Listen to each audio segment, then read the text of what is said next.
If I wanted to say something really inflammatory, what I would say is that when I was a PhD student, I used to read newspapers from the 1870s, 1880s, and 1890s, because that was my period that I was working in.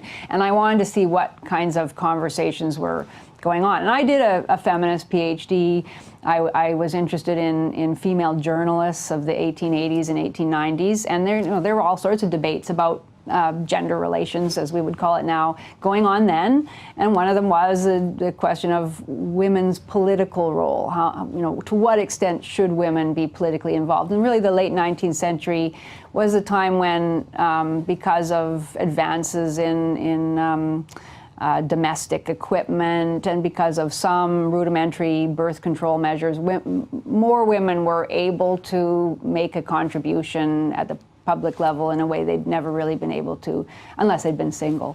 So there were all these debates, and most men were pretty enthusiastic about the idea of women becoming more publicly involved, and there was very much a sense that women brought a certain kind of morality, that women were superior morally than men. And we still see that now, I think. The whole idea that women don't lie about things, about rape or about various other things, or that women can end war, women can negotiate better than men, all that. That all Hillary Clinton voted for a lot of wars. Yeah, well, that's true. But, still the idea that, that women have something in them that, is perhaps morally superior or gives them certain qualities that men don't have. Still there. So it was very much that. And but the anti-feminist position at the time said it's dangerous. Women are too emotional. Women are less rational than men. Women they personalize everything, so they're not able to sort of separate themselves and make decisions that in an objective, unbiased manner, and that kind of thing. And this was related to women's biology and various things.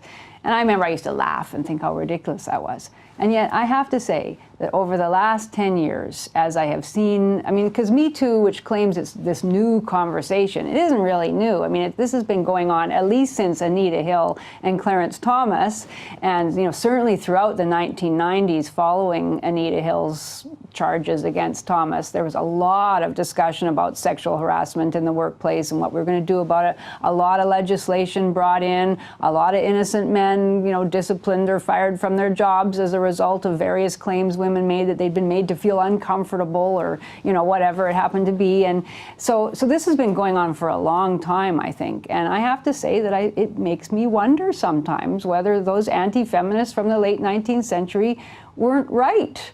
That what is it about this mass movement, so angry, this movement of vengeance, that is starting to make these completely irrational claims about how we should proceed, who we should believe, why it doesn't matter that we suspend basic principles of presumption of innocence and due process?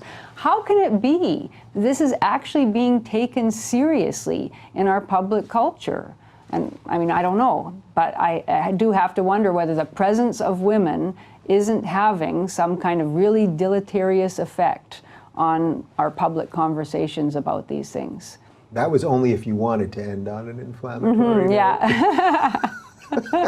I've really thoroughly enjoyed this. It's such an interesting topic because it hits on so many of the things that I care about. I suspect we will do this again. Well, thank you very much. Yeah, thanks for coming in. And for more on Janice, you can follow her on Twitter at Janice Fiamengo.